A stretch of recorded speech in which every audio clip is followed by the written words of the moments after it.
नमस्कार दोस्तों, मेरा नाम है हर्षित द्विवेदी। एक और वीडियो में आपका स्वागत है। चैप्टर नंबर 2 चल रहा है क्लास 9 की हिस्ट्री की एनसीईआरटी किताब का। यहाँ पे हमने जो फरवरी का रेवोल्यूशन हुआ था 1917 का, उसको देखा। मैंने आपको बताया कि कैसे पेट्रोग्राड सोवियत बनी, ड्यूमा बनी फरवरी 1917 में। हालांकि ड्यूमा पहले बन चुकी थी, इसको रशियन पार्लियामेंट बोलते थे। बाद में इसी ड्यूमा में पेट्रोग्राड सोवियत की पहली मीटिंग हुई। सेंट पीटर्सबर्ग के बारे में बात की थी। सेंट पीटर्सबर्ग के बीच से जो नदी बहती है वो शहरों को दो भाग में बांटती थी। एक भाग में अमीर रहते थे, एक भाग में काम करने वाले वर्कर्स रहते थे। तो ये सारी बातें मैंने आपको बताई थी। फरवरी रेवोल्यूशन हुआ और कहीं ना कहीं जार को अपनी कुर्सी छोड़नी पड़ी। अभी फरवरी रेवोल्यूशन के बाद क्या हुआ ये देखेंगे।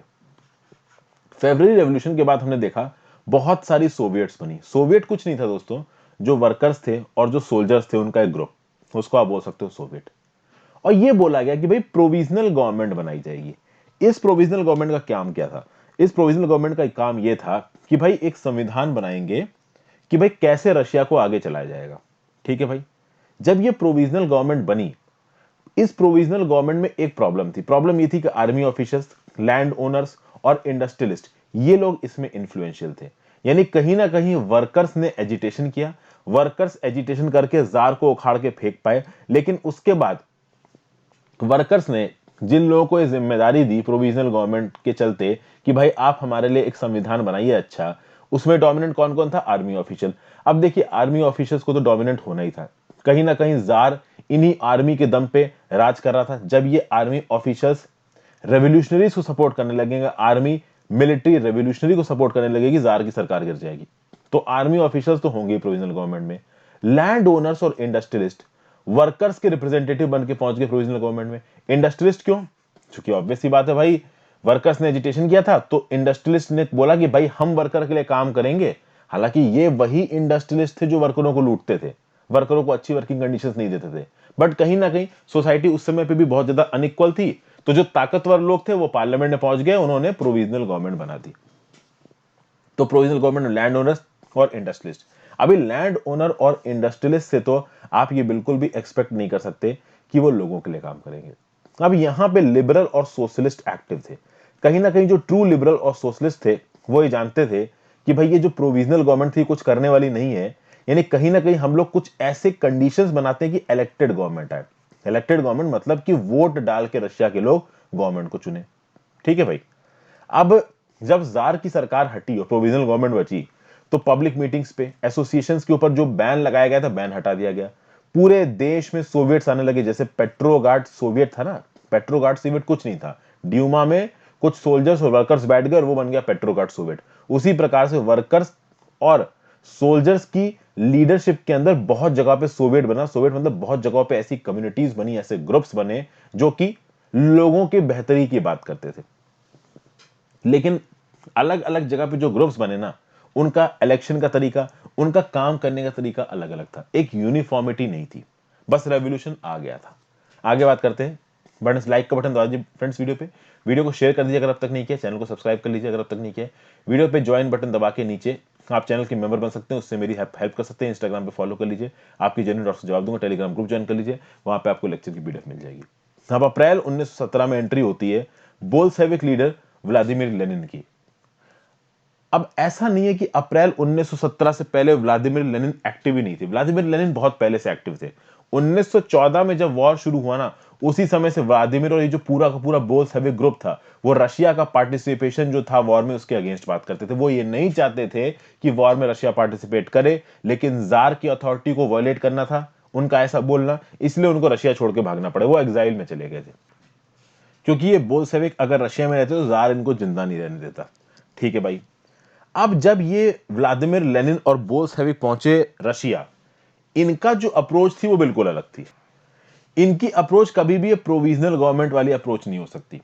अब सोचिए दोस्तों, प्रोविजनल गवर्नमेंट में कौन कौन था? लैंड ओनर्स थे, इंडस्ट्रियलिस्ट थे। क्या इंडस्ट्रियलिस्ट वर्कर्स के लिए एक लिमिट से ज्यादा सोचेंगे? अगर सोचेंगे तो उनका प्रॉफिट कम होने लगेगा।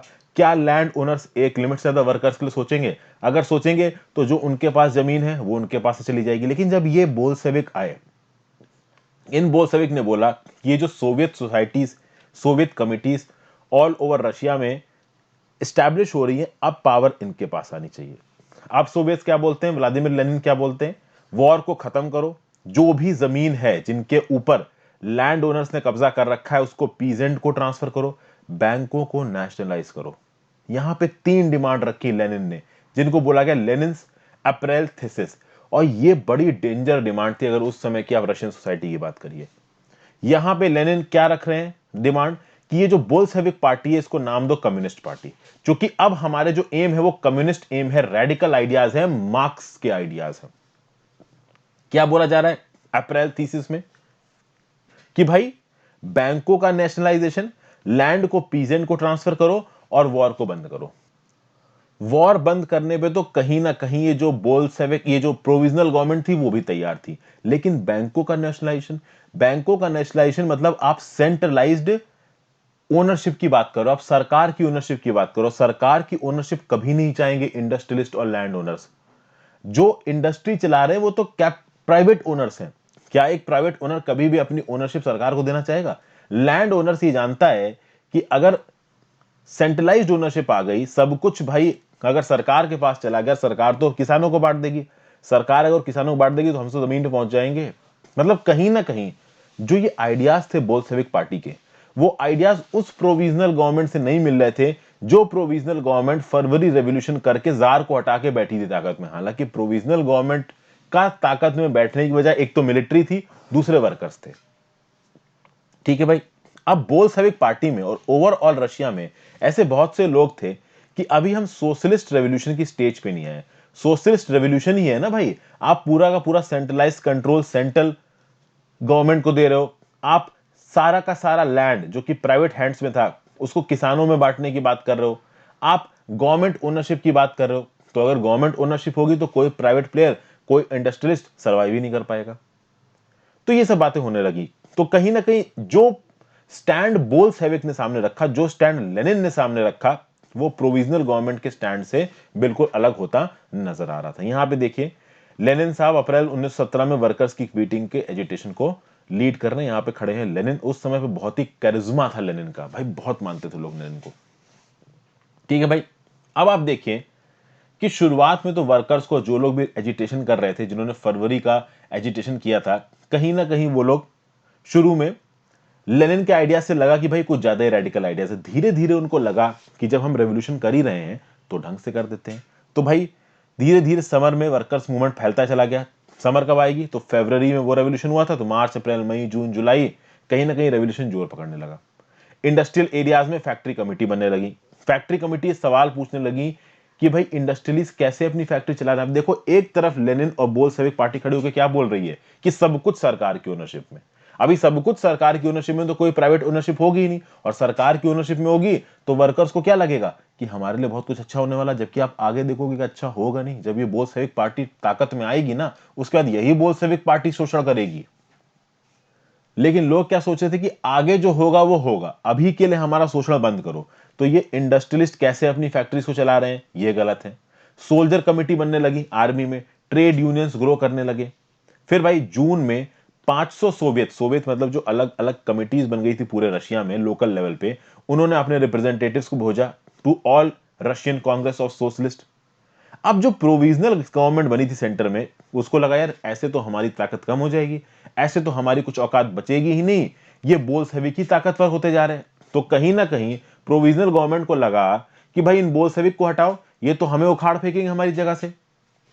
तो बोल्शेविक, सॉरी, प्रोविजनल गवर्नमेंट जिसके हाथ में आर्मी थी, क्योंकि कहीं ना कहीं प्रोविजनल गवर्नमेंट में आर्मी मिलिट्री ऑफिसर्स का भी दबदबा था। मिलिट्री ऑफिसर्स को भी लगा कि भाई अगर ये बोल्शेविक की सरकार आ जाती है तो हमें तो इनको रिपोर्ट करना पड़ेगा। तो कोई ना कहीं ये जो प्रोविजनल गवर्नमेंट है ये बोल्शेविक और लेनिन के अगेंस्ट खड़ी हो गई।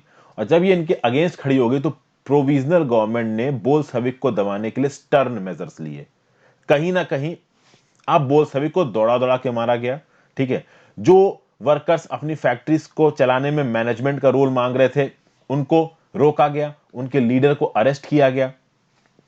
फिर भाई आप देखोगे जुलाई 1917 में बहुत सारे डिमॉन्स्ट्रेशंस कंडक्ट करवाए जा रहे थे, खासकर सेंट पीटर्सबर्ग और मॉस्को शहर में।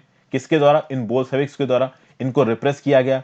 बहुत सारे बोल्शेविक्स लीडर्स को छुपना पड़ा, भागना पड़ा। लेकिन कहीं ना कहीं ये जो मूवमेंट था वो जोर पकड़ रहा था। लोगों को लग रहा था कि हमें हमारे राइट्स मिल सकते हैं। कंट्री साइड में मतलब कि जो आउटस्कर्ट्स के इलाके थे, रूरल इलाके थे रशिया के, वहां पे जो पीजेंट्स थे और उनके जो सोशलिस्ट रेवोल्यूशनरी लीडर्स थे, उन्होंने बोला कि ये जो लैंड ओनर सारा का सारा लैंड लेके बैठे हैं, इनके लैंड को रीडिस्ट्रीब्यूट किया जाए पीजेंट्स के बीच में। लैंड कमिटियां बनाई गई इस चीज के लिए। कहीं ना कहीं सोशलिस्ट रेवोल्यूशनरी से इनकरेज होके, इंस्पायर होके पीजेंट्स ने एंड में एक वायलेंट तरीका उठाया। जुलाई और सितंबर 1917 के बीच में इन्होंने लैंड ओनर्स की जमीन छीननी शुरू कर दी। अच्छा, एक बात और, वायलेंट तरीका मैंने बोला मतलब कि एकदम आउटराइट तरीका। यहां पे ऐसा मैं नहीं कहूंगा कि जुलाई से सितंबर 1917 के बीच में जिन जमींदारों की जमीनें छीनी गई, जरूरी नहीं कि उन जमींदारों को मारा गया हो, काटा गया हो, ऐसा नहीं हुआ। वो बाद में देखते हैं। आप देखो 1917 में दोस्तों, अभी जब अक्टूबर रेवोल्यूशन पर हम पहुंचेंगे, बहुत ब्लडलेस रेवोल्यूशन होगा, ज्यादा खून नहीं बहा है। और कहीं ना कहीं जब पीजेंट्स एजिटेशन कर रहे थे सोशलिस्ट के अंदर, तो सोशलिस्ट लीडर्स का ये बोलना होता था कि आप वायलेंस मत करो, आप किसी को मारो काटो मत। तो ये पीजेंट्स ने ज्यादातर जगह पे जहां पे भी लैंड को हड़पा लैंड ओनर से, वहां पे लैंड ओनर्स को मारा काटा नहीं, तो वायलेंस कम हुआ। ये एक फोटो है आपकी, एक जुलाई में प्रो बोल्शेविक डेमोन्स्ट्रेशन हो रहा था। बोल्शेविक की लहर पकड़ रही थी लेनिन को, और बोल्शेविक के जो मेंबर्स थे उनको फॉलो कर रहे थे लोग। तो भाई 17 जुलाई 2017 को इन प्रोटेस्टर्स के ऊपर आर्मी ने गोली चला दी। प्रोविजनल गवर्नमेंट में कौन डोमिनेंट था? आर्मी डोमिनेंट थी, इंडस्ट्रियलिस्ट डोमिनेंट थे, आपके लैंड ओनर्स डोमिनेंट थे, आर्मी पर्सन्स डोमिनेंट थे। ये थी प्रोविजनल गवर्नमेंट। प्रोविजनल गवर्नमेंट को पसंद नहीं आ रहा था कि ये बोल्शेविक्स बात कर रहे हैं कि भाई स्टेट ओनरशिप, यानी गवर्नमेंट सब कुछ कंट्रोल करेगी, ठीक है, लैंड को पीजेंट्स के बीच में बांटा जाएगा। ऑब्वियसली बात है, ये प्रोविजनल गवर्नमेंट में बैठे हुए लैंड ओनर्स और इंडस्ट्रीज को पसंद नहीं आएगा बोल्शेविक्स जो भी बोल रहे हैं। तो जो भी बोल्शेविक्स की तरफ से एजिटेशन कर रहा था, उसको दौड़ा दौड़ा के मार रहे थे, उसके ऊपर गोलियां चला रहे थे। फिर हम लोग बात करते हैं द रेवोल्यूशन ऑफ अक्टूबर 1917। ये इंपॉर्टेंट है। इससे पहले हम लोग बात करते हैं डेट ऑफ रशियन रेवोल्यूशन की। देखिए, पहले रशिया में चलता था जूलियन कैलेंडर। 1 फरवरी 1918 तक रशिया में चला जूलियन कैलेंडर। बाद में ग्रेगोरियन कैलेंडर फॉलो कर लिया गया। आज की डेट में पूरी दुनिया में और इंडिया में ग्रेगोरियन कैलेंडर फॉलो किया जाता है। ग्रेगोरियन कैलेंडर की डेट जूलियन कैलेंडर की डेट से 13 दिन आगे। इसीलिए जो फेब्रुअरी रेवोल्यूशन था वो उस फरवरी में हुआ था जो कि जूलियन कैलेंडर में था, तो एक्चुअली में ग्रेगोरियन कैलेंडर के हिसाब से 12 मार्च को हुआ फेब्रुअरी रेवोल्यूशन, और एक्चुअली में 7 नवंबर को हुआ अक्टूबर रेवोल्यूशन। चूंकि Gregorian calendar is 13 days ahead of Julian calendar, तो एक्चुअली में आपके जूलियन कैलेंडर के हिसाब से फरवरी में हुआ था फेब्रुअरी रेवोल्यूशन। लेकिन अगर आप ग्रेगोरियन में डेट देखोगे तो पहुंच जाएगी 13 मार्च, 12 मार्च। और अक्टूबर में हुआ October Revolution according to Julian calendar, लेकिन ग्रेगोरियन में वो डेट पहुंच जाएगी 7 नवंबर। तो ये डिफरेंस है। कुछ इंपॉर्टेंट डेट्स बताई गई यहां पे। 1850 से लेके 1880 तक सोशलिज्म के ऊपर डिबेट चली है रशिया में। 1898 में Russian social democratic workers party बनी। 1905 में आया the bloody Sunday and the revolution of 1905, इसके बारे में बात कर चुका हूं। 1917 में 2 मार्च को आया एब्डिकेशन ऑफ जार, इसके बारे में मैं आपको बता चुका हूं। 24 अक्टूबर को आया बोल्शेविक अपराइजिंग इन पेट्रोग्राड, इसके बारे में अब बात होगी। 1918 से 1920 सिविल वॉर, उसके बारे में आगे बात होगी। 1919 में फॉर्मेशन ऑफ कॉमिनटर्म, इसके बारे में आगे बात होगी। 1929 में बिगिनिंग ऑफ कलेक्टिवाइजेशन, जो कि चलाएगा जोसेफ स्टालिन लेनिन के मरने के बाद, उसके बारे में आगे इसी चैप्टर में बात होगी। अब आते हैं रेवोल्यूशन ऑफ 1917। प्रोविजनल गवर्नमेंट और बोल्शेविक के बीच की लड़ाई बढ़ती जा रही थी। अब लेनिन को लग रहा था कि यह प्रोविजनल गवर्नमेंट ताकत छोड़ेगी नहीं और अपने आप को डिक्टेटरशिप में बदलने की कोशिश करेगी। इसलिए लेनिन ने भी पॉलिटिक्स लगाया। उसने बोला कि भैया प्रोविजनल गवर्नमेंट को उखाड़ के फेंकना है, और प्रोविजनल गवर्नमेंट को उखाड़ के फेंकने के लिए प्रोविजनल गवर्नमेंट के अंदर जो बोल्शेविक के सपोर्टर हैं तो उनको पकड़ा जाए। अभी प्रोविजनल गवर्नमेंट के अंदर आर्मी ऑफिसर्स थे, और बहुत सारे आर्मी ऑफिसर्स थे जो बैक एंड से बोल्शेविक्स को सपोर्ट देते थे। तो आर्मी ऑफिसर्स का सपोर्ट ढूंढना, सोवियट्स का सपोर्ट ढूंढना, फैक्ट्री लीडर्स का, फैक्ट्री में काम करने वाले मेजॉरिटी वर्कर्स का सपोर्ट ढूंढना, इन सबके सपोर्ट को ढूंढ के लेनिन ने सबको कंसोलिडेट किया। 16 अक्टूबर 1917 को लेनिन ने पेट्रोग्राड सोवियत, मैंने बताया था ना जो फरवरी रेवोल्यूशन हुआ था वहां पे पेट्रोग्राड सोवियत बनी थी, उसको कन्विंस किया, और बोल्शेविक को कन्विंस किया, बोल्शेविक पार्टी को कन्विंस किया और बोला कि हमें कंबाइंडली मिलके पावर को अपने हाथ में लेना पड़ेगा। ठीक है भाई, और इस पावर को हाथ में लेने के लिए एक्शन करना पड़ेगा, और एक्शन को कोऑर्डिनेटेड और ऑर्गेनाइज तरीके से करना पड़ेगा। इसके लिए बनाई जाएगी मिलिट्री रेवोल्यूशनरी कमेटी। ये जो मिलिट्री रेवोल्यूशनरी कमेटी बनाई गई, इसको सोवियत ने अपॉइंट किया और ये बनाई गई एक लीडर के अंदर जिसका नाम था लियोन ट्रॉट्स्की। इनका काम क्या था? सीजर करना। सीजर मतलब कि जो भी इंपॉर्टेंट बिल्डिंग्स हैं गवर्नमेंट की, जो भी इंपॉर्टेंट पॉलिटिकल पोस्ट हैं, उनके ऊपर कब्जा करना। वो पोस्ट जिसके ऊपर प्रोविजनल गवर्नमेंट के लोग बैठे हुए हैं, वो ऑफिसेस जिनमें प्रोविजनल गवर्नमेंट के लोग हैं, उनको निकाल के बाहर फेंकना और उसके ऊपर कंट्रोल कर लेना। और इसकी जो डेट रखी गई वो सीक्रेट रखी गई। ऑब्वियस सी बात है, सीक्रेटली यहां पे एक्ट करना पड़ेगा। अपराइजिंग कब शुरू होती है? अपराइजिंग शुरू होती है 24 अक्टूबर को। जैसे ही 24 अक्टूबर को अपराइजिंग शुरू हुई, ट्रबल लगा प्राइम मिनिस्टर करेंस्की को। करेंस्की ने भैया किसको बुला लिया? ट्रूप्स को बुला लिया। मतलब ट्रूप्स को लेने के लिए सिटी से बाहर निकल गया। करेंस्की को लगा कि कहीं मुझे पकड़ के मार ना दे। हालांकि बोल्शेविक्स का और सोवियट्स का मारने का मूड नहीं था। ठीक है भाई। फिर भाई military man loyal to the government seize the buildings of to Bolsheviks newspapers. Dawn मतलब बिल्कुल सुबह सुबह। बिल्कुल सुबह सुबह हुआ ये। एक्चुअली में बात ये थी कि जब बोल्शेविक्स ने अपना काम शुरू किया ना, सोवियट्स ने अपना काम शुरू किया ना, गवर्नमेंट को भी पता चल गया था कि कुछ ना कुछ बड़ा होने वाला है।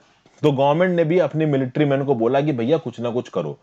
तो भाई दो बोल्शेविक्स न्यूज़पेपर्स के ऊपर ये जो प्रो गवर्नमेंट मिलिट्री थी उसने कब्जा कर लिया। ठीक है भाई। फिर भाई जो प्रो गवर्नमेंट ट्रूप्स थे उनको पता था कि अगर कोई अपोजिशन आता है बोल्शेविक्स की तरफ से, तो बोल्शेविक्स की तरफ से अटैक जाएगा कहां पे? Winter palace. ठीक है भाई। क्योंकि winter palace was the symbol of authority of the government. तो प्रो गवर्नमेंट ट्रूप्स ने क्या बोला गया कि आप टेलीफोन और टेलीग्राफ ऑफिसेस को प्रोटेक्ट करिए, विंटर पैलेस को प्रोटेक्ट करिए। क्योंकि अगर कोई रेवोल्यूशन होता है तो सबसे पहले टेलीफोन और टेलीग्राफ लाइंस काटी जाएंगी ताकि बैकअप के लिए मैसेजेस ना भेजे जा सके। अब जब ये सारी चीजें आने लगी गवर्नमेंट की तरफ से, तो मिलिट्री रेवोल्यूशनरी कमिटी जो कि बनाई गई थी लियोन ट्रॉट्स्की के अंदर, जिसको बनाने में लेनिन ने भी एक मेजर रोल प्ले किया था, ये चुप तो बैठने वाले थे नहीं। इन्होंने सीधे बोला अपने लोगों को कि जाओ और सारे गवर्नमेंट ऑफिसेस को कब्जा कर लो। भैया ये लोग निकले, सब गवर्नमेंट ऑफिसेस में कब्जा किया, मिनिस्टर्स को अरेस्ट करना शुरू किया। हाँ, मारा नहीं भाई, यहां वायलेंस नहीं हुआ। औरोरा नाम का एक शिप था, वो नेवा नदी से विंटर पैलेस के ऊपर आप कह सकते हो कि थोड़े बम टाइप के, शेलिंग टाइप की बरसाने लगा। शेल मतलब बम फेंकना, बट वो बम एक्चुअली में मारने के लिए नहीं फेंका जा रहा था। ठीक है, विंटर पैलेस के चारों तरफ फेंका जा रहा था, विंटर पैलेस को नहीं डिस्ट्रॉय किया। तो औरोरा नाम की शिप से अटैक किया जाने लगा। नेवा नदी के थ्रू बहुत सारे शिप्स आए, उन्होंने बहुत सारे मिलिट्री पॉइंट्स पे कब्जा कर लिया। ओवरऑल आप देखोगे तो शाम आते आते, रात आते आते, ये जो मिलिट्री रेवोल्यूशनरी कमिटी थी ना, इस मिलिट्री रेवोल्यूशनरी कमिटी ने सारी इंपॉर्टेंट गवर्नमेंट बिल्डिंग्स के ऊपर कंट्रोल कर लिया। सारे मिनिस्टर्स अब तक सरेंडर कर चुके थे और एक मीटिंग बुलाई गई all Russian Congress of Soviets की पेट्रोग्राड में। ये विंटर पैलेस भी आपका सेंट पीटर्सबर्ग में है और all Russian Congress of Soviets की मीटिंग भी सेंट पीटर्सबर्ग में बुलाई गई। पेट्रोग्राड सेंट पीटर्सबर्ग का ही नाम है। और यहां पे इस मीटिंग में मेजॉरिटी ऑफ द लोगों ने बोला कि ये जो कुछ भी किया है ना बोल्शेविक ने, ये बिल्कुल सही किया है। और जब ये बोल्शेविक ने सेंट पीटर्सबर्ग में ऐसा किया तो दूसरे शहरों में भी अपराइजिंग्स हुई, बहुत लड़ाइयां हुई, मॉस्को में भी अपराइजिंग हुई। और मॉस्को और पूरा का पूरा सेंट पीटर्सबर्ग आने वाले कुछ दिनों में पूरी तरीके से बोल्शेविक्स के कंट्रोल में चला जाएगा। ये पेट्रोग्राड की उस समय की, सेंट पीटर्सबर्ग की उस समय की एक आइकॉनिक इमेज है, जहां पे यहां आपको लियोन ट्रॉट्स्की खड़े नजर आ रहे हैं और ये आपको लेनिन खड़े नजर आ रहे हैं। हाइट में छोटे थे लेनिन, पर औकात बहुत ज्यादा थी। अगली वीडियो में हम लोग यहां से शुरू करेंगे what change after October. Thank you for watching, have a great day.